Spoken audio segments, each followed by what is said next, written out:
The Patreon private, that's what we're doing with romantic compatibility. Season 14 being the private season. So it's been a while since we've done this, and welcome to the new studio. I really hope that the lighting is not terrible with this. So it probably is. And if it is, my bad. But I mean, that's what you get when, we're doing low budget stuff right now, and it is what it is. So anyway, welcome to the 6th golden pair, and as always, viewer discretion is advised, because I talk about basically anything with these, and if you're not aware of that, well, kind of just gonna have to get over it, because I need to have that full freestyle creative freedom, you know what I'm saying? Because I'm a TP, right? I mean, that's what we need, right? Creative freedom, you know what I'm saying? To be able to say whatever we want, think whatever we want, do whatever we want, etc., right? That is how it works, right? So anyway, how are they similar? How are they different, right? So both these types are different interaction style. You have the ESFP as a starter type, so they're informative, initiating, and they are movement-based, whereas the ISFJ is informative, so they both speak that informative subliminal language thing, if you know what I'm saying. Wow, my eyelash is having some issues here.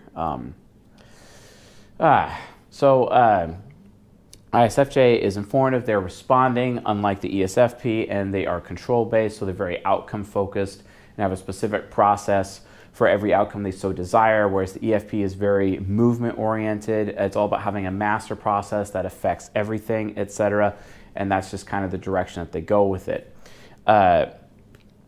So, you have the starter type, they're able to start a whole bunch of things, they have a difficult time finishing, and then you have the ISFJ type, which is more background, very foundational, but they're able to meet all of each other's cognitive needs within the context of a relationship. They could read each other like a book, and it's a very fantastic relationship for both.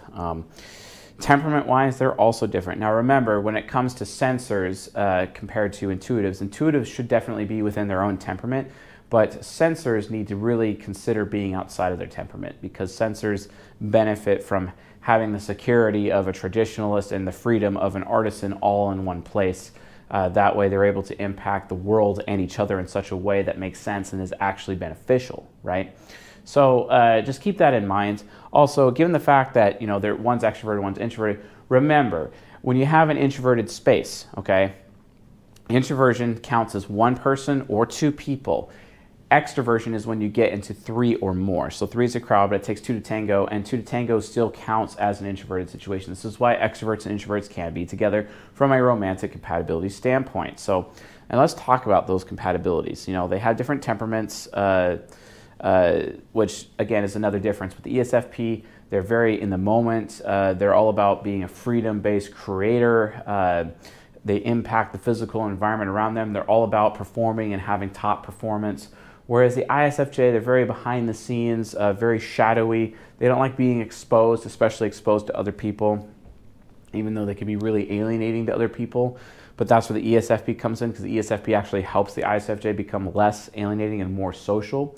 And it allows the ISFJ to command a wider variety or a wider range of social experiences and social relationships, which is actually pretty cool for the ESFP to do that, while simultaneously the ESFP guides that relationship. And I actually had the honor of doing a coaching session recently with an ESFP ISFJ golden pair, and just to really see how that relationship was going.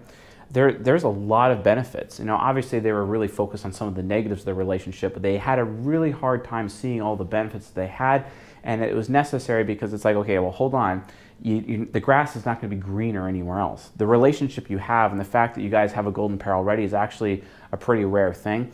So they should probably do their best to actually hold on to that relationship and work out any issues, because guess what? Love conquers all. You know what I'm saying? So having those issues handled and giving them a rubric or a process with which they can follow with a roadmap for their relationship, they will have success as long as they follow that plan, right? And those plan is basically what we're going to be talking about in today's episode. But before we get into the actual types, how they interact with each other, do not forget how romantic compatibility actually works. And it is a combination of emotional compatibility and sexual compatibility. Now remember, some relationships have one or the other, or they have none, okay? So you want to create a win-win. So you want to have a win-win relationship. So that means Quadra-wise, in order to have a romantically compatible relationship with somebody, quadra-wise, let's say, so you have an SFP. Well, SFPs are made for SFJ NTP quadra. Or if you have an SFJ, well, guess what? It's made for the SFP NTJ quadra, right? So you're always going to get really high romantic compatibility just from a quadra point of view. Fair enough. However, that still varies within sexual or emotional compatibility. And based on someone's nurture, they may want to actually be like, okay, more sexual or more nurtural. But then again, is that relationship going to be sustainable in the long run because they don't have both compatibilities represented in the table? No. It's really hard. So when you look at it from this point of view, from a compatibility standpoint, you really want to have both represented, because let's say if you only have sexual compatibility, like, so a good example of that would be like ESFP ISTJ, super high sexual compatibility, tied for highest sexual compatibility with their golden pair. The problem is there's like no emotional compatibility, so the emotional needs aren't going to be met, which means there's going to be a lot of fights. But each one of those fights are going to be solved by, you guessed it, taking it to the bedroom. So the relationship primarily becomes all about sex and doesn't really actually have that emotional component. That can be an issue, right? And every golden pair, you know, or any of the 16 types, they all struggle with that, right? They all struggle with this. So what do you do, right? So yeah, what do you do? Well, look at it this way. Both of these compatibilities, they need to be intertwined. They need to be completely intertwined. And as a result of that, the best intertwining that you could possibly get is within the context of a golden pair, as what we have been talking about. So, for example, introverted sensing is a source of discipline, etc. And then, so yes, SE hero is trying to make SI hero comfortable. FE parent is trying to make FI parent feel good. TE child is trying to make TI child smarter. Extrovert intuition inferior is trying to give choices and desires and to motivate the NI inferior of the ESFP, and they're able to directly go across. There's no stress. I mean, they're able to have that relationship going back instead of having to go down to their shadows, which is a lot more mental effort, etc. Not exactly something that, you know, you want to get involved with. Well, because it's a lot more effort. Whereas this kind of relationship, it's basically effortless. It's completely effortless. The problem is, and why people typically avoid this kind of relationship, is because they can read each other like an open book. You can't hide anything. And as said before, if you look at season 12, where we're talking about social compatibility, the way social compatibility works is completely different from romantic compatibility, because romantic compatibility and social compatibility, while they are different, the third highest social compatibility typically for almost any of the types is actually the most common marriage, especially within like the United States and maybe the UK, etc. But outside, like, you know, Western, very Western culture, the more statistically available marriage is the third highest socially compatible marriage, etc. And, you know, that's where that comes from, etc. So how does that work, right? Well, you know, it really comes down to the fact that both of the types, you know, it doesn't matter who it is, people have things to hide and they don't like being, you know, read about like on an open book. And this has the propensity, because they're so easily intertwined, they're perfectly fitting puzzle pieces, they could read each other. It can lead to a serious amount of conflict, and very, very painful conflict, right? Well, it's not so much of an issue. It's really not that much of an issue, because in the long run, while there may be some really low lows, there's some extremely high highs, and then eventually the relationship just normalizes until it's there you go. And then all of a sudden everyone is equally yoked, everyone is happy, everyone's going in the right direction. And it is no different from these two types. It is no different from these two types whatsoever. These two types and then a golden pair are able to achieve that. And quite frankly, these two types are made for each other, because they absolutely need each other because of the challenges presented by each other's types. They just got really freaking lucky because there's so many of each of the types that is very plentiful, whereas someone like me gets completely screwed because, for example, the INTJ women available out there are extremely rare. You see what I'm saying? So, whereas these relationship, ISFJ is extremely common, and so also is ESFP, and it's kind of like, okay guys, yeah, stop complaining, because people that you are looking for are literally everywhere, so stop freaking out about it. Whereas, you know, people like me have a lot more room to complain. especially since like an INTJ woman, for example, is the rarest of the rarest of the rare. They're even rarer than INFJ women, and INFJ as a type itself is like 0.5% of the population. But an INTJ woman, if you look in the context of gender, is even rarer, right? So it's something that can be or continue to be a problem, etc. So that being said, just remember, the golden pair is able to optimize the emotional compatibility and the sexual compatibility of both, and then as a result of that, we're able to have this system here where they're able to match up just fine. So from a cognitive function point of view, they meet each other's needs, right? So let's think about this. ISFJ, they're very motivated by fear. They're all about fear until they actually find something that they can put their faith in. And that's one of the most frustrating aspects of the ISFJ type, is because of how fear-based they are. And they really need to get into their virtue of being faith-based, right? However, the ESFP, they're all about instant gratification, right? Although it's funny because the NE inferior of the ISFJ is actually all about providing instant gratification for other people. It's kind of interesting how people's types actually feed into each other's virtues and their vices in some capacity. It's kind of interesting how that works. Whereas the ESFP can help the ISFJ become fearless and actually seek to have new experiences, because SE Hero is trying to expand the horizons of SI Hero and give it new experiences. NI users are all about having that desire, and NE is all about building that desire, because NE users want to be wanted, right? They're looking for receiving that experience, whereas NI users have that desire and they want to give that experience or grant that experience to their lover within the context of the bedroom, right? That's how it works.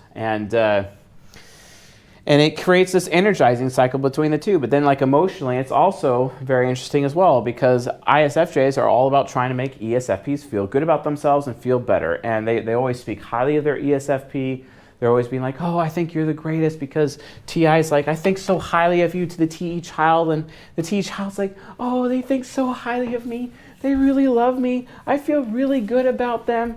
And I just want to continue to make them to feel comfortable. And then I'm not afraid of wanting the wrong thing, because they always give me a choice, and I always choose them. And then the ISFJ is like, oh yeah, she always chooses me. I'm chosen. She chose me. She didn't choose anyone else. And they love the fact that they're chosen. They love the fact that they're wanted, because that's the thing that they want more than anything, is to be wanted. Of course, that's also literally how you social engineer an ISFJ. You just be like, oh, I want you. And then all of a sudden, like, they open the floodgates of their heart and they're completely open, and then you could just like do whatever you want with them at that point in time, because as long as they're chosen, even if it's for some cultish belief system, and that TE trickster is like, oh, I could believe anything because I'm TE trickster, and then they'll defend it to their grave. Wow. Not cool, but it happens. So with that being said, recognize, that they're able to meet all of the other's needs on a consistent basis, right? So let's break it down. SE Hero is all about reaching out to that SI Hero, constantly making them comfortable. There's one thing ISFJs have a hard time, is with their SE Nemesis, and SE Nemesis can be a serious issue. So with that being said, the SI Hero, because they have SI Hero, they have SE Nemesis, and that basically means ISFJs are clean freaks. They have to have everything clean. They're constantly picking stuff off of other people's clothes because it annoys them, because the SE Nemesis is just like, the physical environment here sucks, but then the SI Nemesis is like, I don't want to be in a physical environment that sucks. So ISFJs intuitively know that, so they're trying to always consistently appease that SI Nemesis to make sure that the area is as clean as possible. SE Hero is trying to make the ISFJ comfortable, so even though they can be very messy people, they go out of their way to make it as less of a mess. Although guess what? ESFPs can be serious klutzes, and then it's left up to the ISFJ to clean it up. But then again, because it's SI Hero, ISFJs can get a little bit lazy in certain ways, and they could decide, if they both agree they're cool being slobs, and they'll be slobs because the ISFJ is in that habit. But if the ISFJ is in the habit of cleaning, they're going to be a clean freak, and everything will be absolutely pristine. I've noticed ISTJs have that issue too, but ISTJs really take it even more, because it's like, oh, it's reflected upon my reputation if my home is not clean. So they really go out of their way to make sure it's as clean as possible, like insanely as clean as possible, because they really know no other way, etc. So That's just one example. SC is all about giving them a really good experience, especially sexually. ESFPs would be like super good at cooking, although because of the dutifulness of the SI hero in this relationship, it's more than likely that the ISFJ, it would be impressed upon the ISFJ to be the cook primarily. Even if it's an ISFJ male. We've noticed a lot of ISFJ males who are going out of their ways to be the cooks, etc. One of my former cousin-in-law, actually, he's in a golden pair. He's an ISFJ, and he's married to an ESFP. He does all the cooking. He really does all the cooking. She doesn't really cook. And then they go hang out at the casino because it's a very sensual thing, and the ESFP has that sensual aura about them, and the ISFJ wants to tag along and have that shared experience with SE Hero in the casino.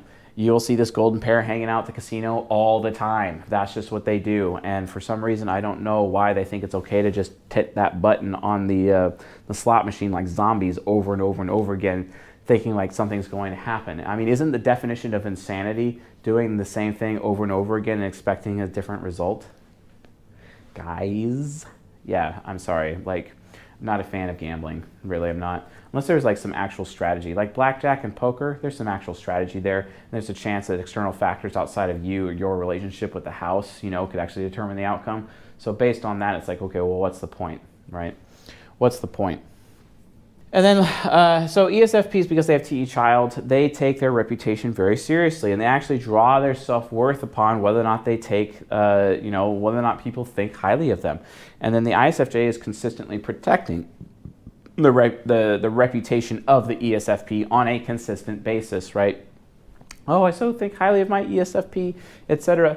And I really value, they're trying to show value, right? They're trying to show worth in terms of the ESFP. This is oftentimes, like out of duty, the ISFJ will speak highly of the ESFP to others in order to bolster the reputation of the ESFP, because ESFPs, they're kind of vain like that. They really do care about their status. They really do care about what other people think of them. That's why they're constantly focused on trying to do the good thing. That's why ISFJs consistently maintain that ESFPs are very moral people, how they're very good people, etc. And I don't necessarily agree with that. I mean, everyone has their flaws, but just like thinking that they're very moral people, thinking that FI parent is very moral is not exactly true. It's just not always exactly true, because even someone's morals can be corrupted by poor belief systems. Thank God for ISFJs, because ISFJs use their TI child to verify the belief systems of the ESFP. This keeps the ESFP in check and keeps them from believing the wrong things, right? That's a consistent problem when the ESFP believes wrong things, right? So that's not exactly like the best, right, in that situation. But at least TI child is there to verify everything. ESFP walks around and be like, oh, the ISFJs, they're really smart. I can always go to them because I need to always bounce ideas off them because I need to find out what they're thinking at all times. And then the ISFJ is able to be like, okay, hey, I have my TI child. I'm going to verify your beliefs. I'm going to verify everything for you. You're good to go. But then again, the ISFJ relies on the ESFP, and it's like, oh, hey, TI child, I hate doing paperwork. I hate doing mathematics out of my head. You're really brilliant, because guess what? That ISFJ really appreciates that INTJ subconscious, that intellectual of the INTJ subconscious, which is able to handle all the paperwork. So a lot of the legal aspects really fall with the TE user within the ESFP within this relationship. Like, they'll handle the taxes, they'll handle a lot of the paperwork, because the ISFJ just can't mentally handle it because they have TE trickster, right? Another benefit of TE child is that TE child really has its belief systems dialed in for the most part, unless it needs verification from the ISFJ, but that keeps the ISFJ protected from believing just anything, right?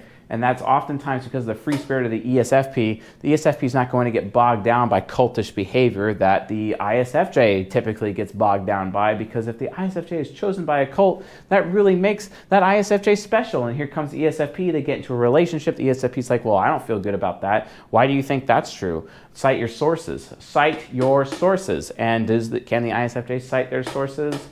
Nope.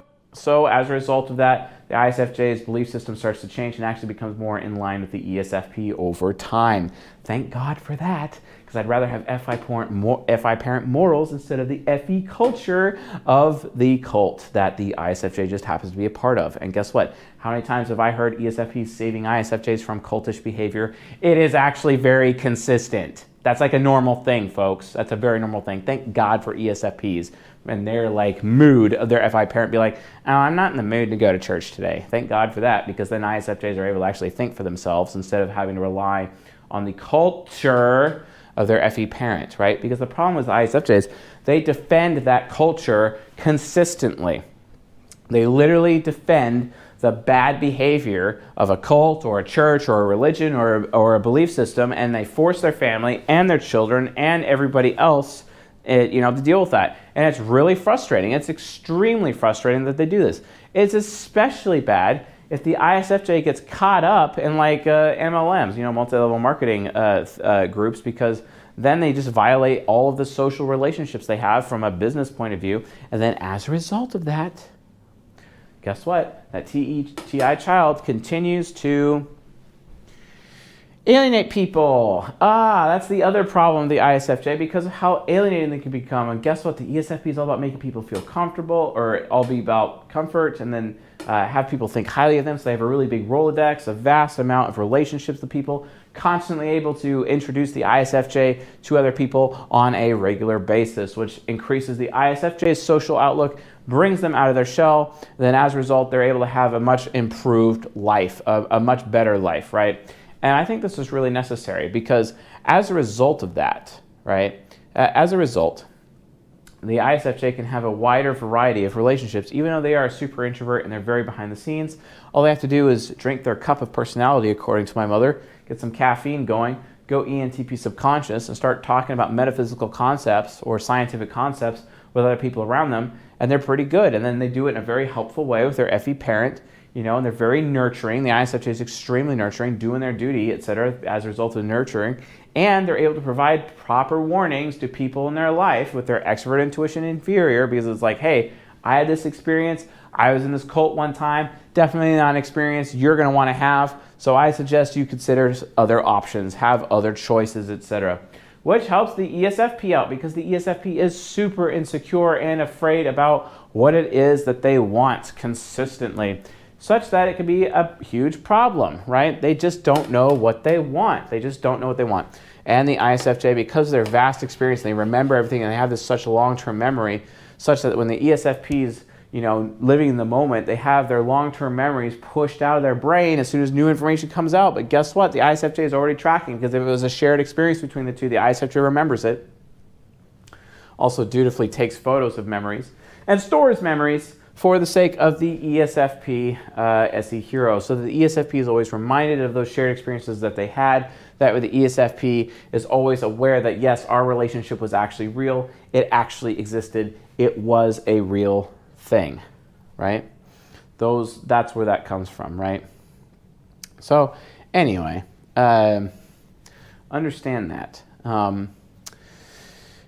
So NI inferior is very afraid of making the wrong decision. It's afraid of wanting the wrong thing. Well, the ISFJ is like, well, I already had good experiences with those things. You would want to consider doing these things instead. And then the ESFP is like, oh, you've already done this with SE Hero? Okay, yeah, that's something I want to do too. And that's why the ESFP always waits for the ISFJ to order food first in a restaurant. They always wait, right? I mean, honestly, guys, that really annoys me. Like, it seriously annoys me having to, sit at a restaurant. I don't know what I want with my NI nemesis, but then I'm going to pick something just so that the SE users at the table can pick something, because they're waiting for me to decide what I want first before they make their decision. It's really frustrating, especially with SE heroes, especially with ESTPs. I just get so triggered by ESTPs and ordering food, such that I don't really enjoy going out to lunch or dinner with ESTPs. I just really don't like it. It just reminds me of my marriage. You know what I'm saying? My former marriage. Not exactly ideal. You know what I'm saying? So anyway, NI inferior fear is solved with, ISFJ. The other thing is because the NI inferior just doesn't really know what it wants, it really makes the ISFJ feel secure, because then the NI inferior is always going to check in with any inferior and sharing the intentions ahead of time with any inferior. That way the ISFJ does not have to basically be in a consistent state of fear, because they're always afraid. Remember, you want ISFJs motivated by faith in somebody instead of being motivated by fear. And they get afraid if the ESFP is not sharing their intentions towards the ISFJ, or intentions about what they're going to do before they do it, because otherwise the ISFJ gets very afraid, right? to keep the ISFJ faithful instead of afraid, that SE hero needs to be consistently making sure SI hero is as comfortable as possible. It's like literally rule number one for this relationship. That ESFP, it is their responsibility to check in with the comfort level of the ISFJ. If they don't do this, what the hell are they doing? Because the second the ESFP comes home, they need to check the temperature. Hey, are you too hot? Are you too cold? Are you hungry? Do you need some water? Is there anything I can do to make you more comfortable? That is the first question that needs to come out of the ESFP's mouth when they're in the presence of the ISFJ. What can I do to make you more comfortable? This is very important. This is very basic, folks. This is very basic, right? This is what needs to happen, you know? The second question that needs to be asked is, it's like, hey, what? And then the ISFJ, it is the ISFJ's responsibility to check in with how the ESFP feels. What can I do to make you feel better today, etc., right? That's what that's for. That's exactly what that's for. With that being said, they got to check in, and then, and then of course the ESFP is always going to go up to the ISFJ, hey, what did you do today, SE hero? What are you thinking right now? Constantly asking, hey, what are you thinking? What are you thinking? What are you thinking? The ISFJ has to be willing to get out of their shell and share their thoughts about things. ISFJs can be very avoided. If you learned from that book called Attached and talk about attachment styles, they actually have a very high chance of being avoidant attachment style instead of secure attachment style. Sometimes they can be anxious as well because it's more fear-based. That's the thing, like people who are so caught up in their fear functions with their fears, they become avoidant or anxious for their attachment style. But then like if they're secure in their attachment, it's a little bit different, right? So that book triggers me.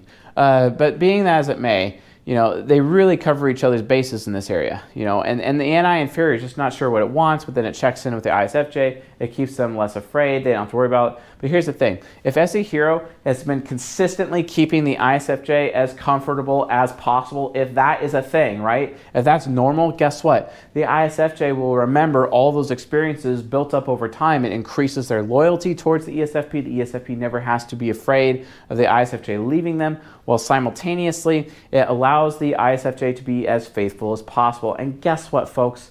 Because of how sensitive ISFJs are, ISFJs cheating in relationships is actually really common. This is something my ESTP mentor taught me years ago, because he noted just to how much ISFJs, because they can be pretty sensual sometimes, if they gain the bad habit of having multiple sexual relationships, it just becomes a drug to them that they seek over and over and over and over again. And if they're not being fulfilled, or if they're not being made comfortable consistently by their ESFP partner, that SI hero will decide, well, I can't be loyal to this person anymore, so I'm going to be loyal to somebody else and seek a new experience, which can cause cheating. This also occurs because of FI critic, because ISFJs walk around feeling like they're bad people, like they're not good enough, like they're not worthy enough, because it's all about worth. That's why they throw themselves so much into some kind of cult or culture, because they're trying to find recognition.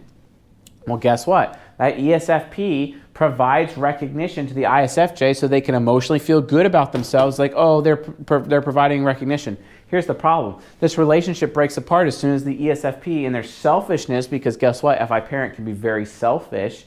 The ESFP, in their selfishness, if they are not expressing gratitude to the ISFJ, guess what? They're lacking in that recognition. Then they start feeling worthless, and then they become disloyal, and then all of a sudden they're cheating on the ESFP.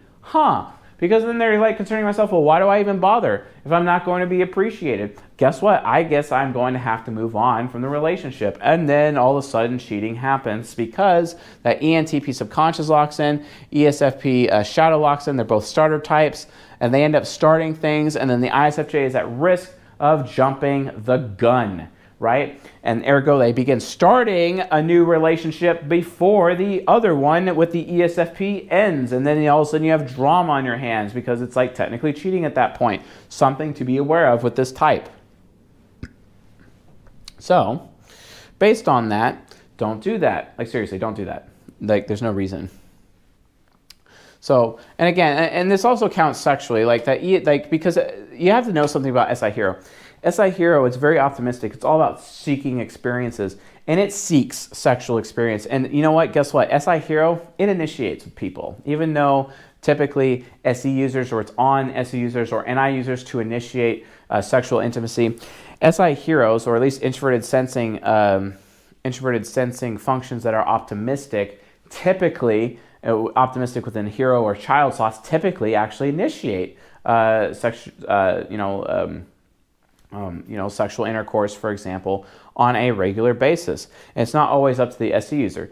That's why when you have SE parent with SI hero relationships, the SE parent is expecting the SI hero relationship or the SI user to initiate with them because they're very pessimistic. They want to kind of not have to be responsible for the initiation. They want the other person to initiate with them. Do you see what I'm saying? So initiation in terms of sex, it kind of changes depending on the type, etc. Whereas the fact that they're both actually matched up directly across, it could be anyone's game at this point. Because SE hero is optimistic, hey, I'm going to initiate with you myself, or SI hero is going to initiate, etc. But that consistent sexual experience has to be made available to SI hero because otherwise SI hero will start craving it. And if their needs aren't being met, then they're also going to start questioning their loyalty towards the ESFP. So the ESFP has to be willing to keep that demand up. So the problem is that the ESFP is at risk of their mood. But here's the thing. Given how much the ISFJ serves the ESFP, and oftentimes at almost every whim, I mean, that's more of an ESFJ approach with an ESFP, but ISFJs are very all about servitude, and they do serve the needs of the ESFP. And they're doing that, and it's almost like a covert contract. I serve you, so you better serve me, right? Well, there's an ISFJ shadow here within the ESFP, and the ESFP definitely does serve the ISFJ in various ways, right? And they're able to actually, perform that to that end, right?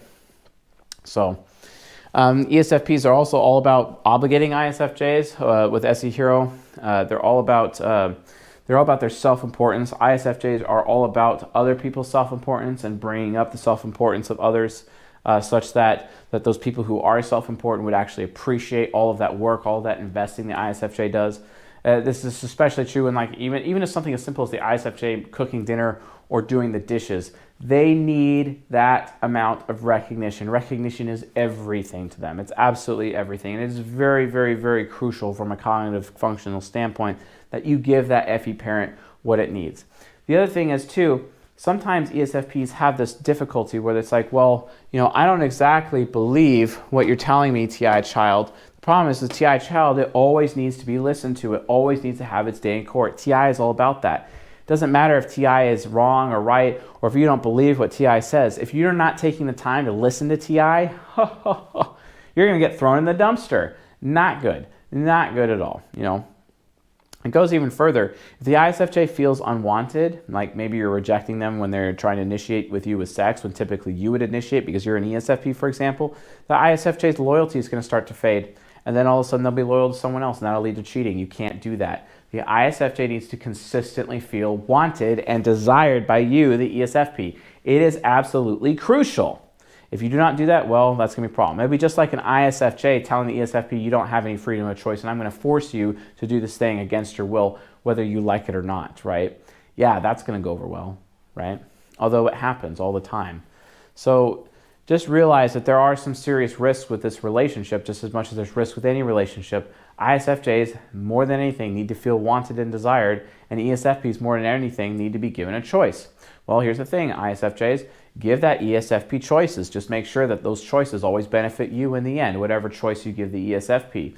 As long as the ESFP has a choice, they're happy, right? Even if the choices just happen to benefit you every single time, right? Something for you to be aware of. That could even translate directly in the bedroom. Okay, hey, what do you want to do? Depending on which sexual favor is on the menu tonight. You see what I'm saying? And because the ESFP likes variety, it's just like whatever varietal they decide, it always benefits you, the ISFJ, in the end. Keep that in mind when you're designing your sexual experiences with your partner, etc. It's super, super mega important. So let's talk shadow functions. So shadow functions, we already talked about cleaning and how that works with SI and SE. SE is all about worried about giving a bad experience to other people. That's one thing about ISFJs is that they're not very pressuring towards the ESFP, but they can pressure the ESFP if the ESFP is being indignant or they're not listening to TI child, then the pressure starts coming in from the ESFP shadow, and that can be an issue. ISFJs kind of feel worthless or useless, or they feel not worthy, and the ESFP can make them feel worthy. The ESFP is like, well, I feel good about you, FE parent, which then cognitive orbit translates down to the critic, and the critic all of a sudden starts to feel good of itself. It feels valued. And the critic, FE critic of ESFPs is like, I don't want to be guilted by anyone. Well, guess what? The ISFJ is not going to be guilting the ESFP, which is great, unless FE parent decides to guilt FI parent. Because the thing is, though, is that the ISFJ would point out to the ESFP, hey, you're going to be ashamed. I'm going to shame you if you do not do this, and give that ultimatum to the ESFP. If you do not come to this family gathering, it's going to be a shame, right? I don't know how many times I've heard ISFJs say that. And you know, some people, especially pragmatic types like me, we don't really care that much about that. But to an ESFP, that would harm their reputation with their TE child. TE child would feel harmed, basically, because it's like, wait a minute, my family will start thinking less of me. Of course, I have to go. Of course, I want to go, and I need to do my duty by my ISFJ shadow, but I need to feel good about myself because I want other people to think highly of me, right? Very, very, very important to that end. So just keep that in mind when it comes to the shadow functions. Trickster functions, well, that's very interesting. ESFPs like have no idea what they think. In fact, to them, like thinking is just like truth, logic. It's all subjective to them because from the ESFP point of view, anything can be true, anything can be false. It's all about perception, man. It's all about what they believe. And that's why, you know, ESFPs are so focused on doing a good thing that's like, well, you know, hey guys, you know, it's just like, I don't have to actually be good at what I do, but as long as you people think I look good, that's all I care about. That's why, you know, with TE child and TE inferior, it's all about narrative, right? It's all about the perception. Perception is everything. Whereas the ISFJ is like, no, perception doesn't mean that much. What is actually true? What is actually false? I get that you care about perception so much, and we can have people like feel that you're actually like a good person or that you're actually a smart person. Sure, that's fine, because ESFPs, they want to feel smart. It's all about feeling smart instead of actually like being smart. That's a problem. Well, luckily for ESFPs, they can become insane academics, their TE child, because anything that they read basically can make them a genius over time as long as they don't stop reading, which is something the ISFJ ends up appreciating, because the ISFJ is like, oh, wow, you're so smart because you read so much. And then the TE child, the ESFP, is like, oh, wow, you're so smart because you can think on your head and you're actually pretty brilliant in that way, and I can always bounce ideas off you because you're not an idiot. Although it's funny, initially in a relationship, ESFPs actually end up feeling like the ISFJ is actually pretty stupid. And then they realize, because of how critical TI child can be, that, oh, no, that ISFJ is not as stupid as I thought that they were. So I guess I should actually listen to them. And thank God, ESFPs typically do listen to ISFJs, and that's why they're able to have a relationship, right? And then you have the demons. Watch out for those demons.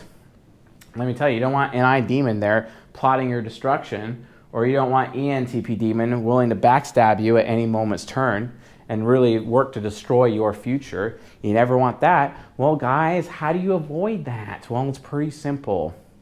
Make sure that the ISFJ always feels wanted. Make sure that the ESFP always has choices, right? Super, super mega important, right? So let's talk typical relationships. These types are all about, you know, being sensible or sensual, right? Well, the ISFJ is very sensible. The ESFP is very sensual. How do these types meet, right? Where do they typically meet? Well, the ISFJ is always about seeking new experiences on their own, whereas the ESFP is about seeking experiences to share with others. So like a rock climbing date, you know, going on a meetup of some kind to do rock climbing, or some kind of physical activity, roller skating. My SJ grandmother and SP grandfather met at a roller skating rink, for example, and all of a sudden here I am, right? That kind of thing happens. It's all about shared experiences, meeting new people. That's why these kinds of relationships are very typical to start as a result of going to the bar or going to the casino, going on these rock climbing things, even meeting in the gym in certain areas. That's kind of how these relationships typically start, you know, from a sensor point of view. Well, it goes beyond that. And then the ISFJ is like, oh, hey, you know, you're a very moral person. That makes me comfortable. You're very non-threatening, right? And the ISFJ is like, you know, I'm pretty smart, but they're a very good person, you know, and they always feel so good about everything I ever do for them. And that really makes the ISFJ really happy about that. They actually feel useful. They feel worthy. They feel like that they're doing something of value by this other person, and they just give it back to them consistently. And then the ISFJ ends up feeling wanted for once, because they're usually not wanted, because people think ISFJs are kind of shady, or they're TI child if it's overactive, because FE parent may not necessarily be developed yet. They can be very alienating, especially with their belief systems, because their TE trickster can just believe just about anything. And then all of a sudden here comes the ESFP challenging their beliefs, while simultaneously the ISFJ has the opportunity to verify and validate the beliefs of the ESFP, so that the ESFP is not believing the wrong things as well. It really just ends up becoming this constant conversation of belief between the two, and which beliefs are correct and which ones are not, which really creates very stimulating intellectual conversation. And then these two types, they actually encourage one another to get into their fellow subconscious, with the ENTP subconscious of the ISFJ, and then the INTJ subconscious of the ESFP, and they can literally grow as intellectuals and grow into intellectualism with each other. That's one of the biggest benefits of this relationship, you know. And you know, the ISFJ, they're pretty cool, what I'm saying. And then they can also switch roles, you know, between initiating or responding and whatever. They can do that, and especially like if they have like alcohol and that sexual experience, that can also change the game as well, because then they're having sex in their shadows. It becomes a completely new varietal within their sexual intimacy, and can take the relationship to higher heights. One weird thing though about this relationship I have noticed is that they actually can take some major breaks between sexual activity with each other, oftentimes going without for 6 months at a time, especially later in their age, as they're doing more of their intellectual pursuits and not necessarily their more sensual pursuits. And that's kind of how I would maintain, like, you know, this type lives their life backwards, right? They start off their life doing all the sensual things at the beginning of their youth, and they do all their intellectual pursuits later in their life, whereas like intuitives do all their intellectual related or idealistic pursuits in the beginning of their life, and then work on all those sensual, sexual things at the latter half of their life, etc., based on how they're developing with their subconscious, right? It's just, you know, people get so subconscious focused and developing their subconscious in middle age that they actually end up forgetting, you know, the various pillars of their relationship that they first started, and that includes sexual intimacy. So one warning I could say to this particular golden pair is that just because you're 70 years old gives you no excuse to not be having sex with your partner. It is your responsibility to make sure that you are sexually fit even at 70 years old, so you can maintain that positive sexual relationship throughout your age. This whole like, oh, well, we're sensors and SPs and SJs and we kind of lose that over time thing. No, that's not cool. That's a statistic, and that's not exactly a way to live life. So make sure that you're making decisions now to guarantee that you're going to be healthy for each other later. You always want to have that SI hero be loyal to you, right? ESFPs, you might want to make sure you're doing your responsibility to always convey a good experience for your partner, instead of just letting your body go as a result of your own sense of laziness. Oh wait, ISFJs are at risk of doing that too with their SI hero. So like, seriously, stop it, guys. Don't be lazy like that. It's not appropriate. Remember, relationships are all about love and respect, right? Men need respect primarily, secondarily they need love, but women need love primarily and secondarily need respect, right? And based on that, it's important that everyone meets those needs. And then the women are providing the beauty, the men are providing the nobility, and everyone's boxes are checked.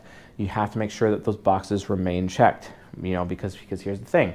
Relationships split up if people's needs are not being met. That's typically how it works, right? Which also means technically a lot of human relationships out there, basically all of them, especially romantic relationships, are technically conditional. Yeah. If you want to have unconditional love, we'll have children, right? There's unconditional love for you. But outside of that, when it comes to specific regular relationships, the divorce rate being how it is basically shows that love is pretty conditional right now. And that's what happens when you're living in a society based on scarcity, or a world based on scarcity. Take the scarcity away, and all of a sudden unconditional love can exist. Kind of interesting how that works. And it's no difference between ISFJs and ESFPs, given how sensual and sensible these two types can actually be, right? Something to keep track of, you know. Anyway, this relationship is very fantastic. They cover the bases. The ESFP with their reading, they make the ISFJ smarter, whereas the ISFJ ends up making the ESFP safer, because the ESFP can be really impulsive and kind of spazzy, and the ISFJ kind of keeps them down to earth because of how earthy and centered the ISFJ is for the benefit of the ESFP as a result. But the ESFP continues to expand their horizons with how much of a free spirit they are, and the ISFJ looks up to the ESFP in that way with how free they are, whereas the ESFP looks up to the ISFJ with how disciplined they are, right? And they're able to draw those things from each other so that they can be more integrated as human beings, instead of necessarily like relying, you know, completely on themselves and then learning from trial and error, right? the ESFP, tortoise and the hare, right? The ESFP is the hare, whereas the ISFJ is the tortoise, right? And they're able to benefit each other because they actually work together to finish the race together instead of necessarily, hey, I'm just going to go finish the race myself and get the prize for myself. You see what I'm saying? Because that doesn't always work. The ESFP doesn't know what they want to do. Because of that, they end up going to college, like 7 different schools, and changing their major all the time. They have no idea what they want. ISFJ comes in, who's a very centered person, actually guides them in what they would actually want to do, and then they're able to finish their degree, for example, and then they're able to build a life together, etc. It is so common, especially amongst this golden pair when I've actually coached them on a regular basis. That's like super normal for them. Just remember, guys, it's very important that ISFJs are listened to, that they feel wanted, that they're getting the recognition that they need, and they are comfortable consistently. For ESFPs, they need to have freedom of choice. They need to be able to get reference points and be able to read, and again, freedom of choice. They need to feel good. Their social status means very much to them. Their reputation is everything to them. And they need to be able to have shared experiences with other people, as well as proof of those shared experiences like photos, etc. Memories are important because they need to be able to have those totems with other people. They need to not feel pressured all the time, and the ISFJ is not there to pressure them. The ISFJ is the one who is pressured, etc. The ISFJ is obligated into doing things. The ESFP obligates the ISFJ in a very healthy way instead of an unhealthy way, and especially after sharing their intentions. If the ESFP does not share intentions or tell the ISFJ, hey, I'm going to make this decision before they actually do, if they don't do that, then the ISFJ is going to feel unwanted, unfactored into decision making, and then as a result, the relationship will fall apart and the demon may come out. Yeah, bad decision. Oh, guess what? That will lead to cheating. So just some things to be aware of with this golden pair. This golden pair is fantastic for both people. Absolute best sexual experiences they will ever have. The grass is not greener elsewhere sexually. Emotionally, they'll have all the emotional bases covered. The social status and feeling good about themselves, feeling like a good person on the part of the ESFP, and then on the part of the ISFJ, getting that recognition and being listened to is absolutely integral to everything ISFJ. And both types are able to meet each other's needs for an absolute well-rounded and well-grounded relationship that leads to the ultimate integration of these types, 4 sides of the mind, which leads to greater enlightenment in life, and perhaps together they would be able to achieve it. So anyway, folks, with that being said, that concludes our lecture. This is season 14, episode 6, the 6th golden pair. If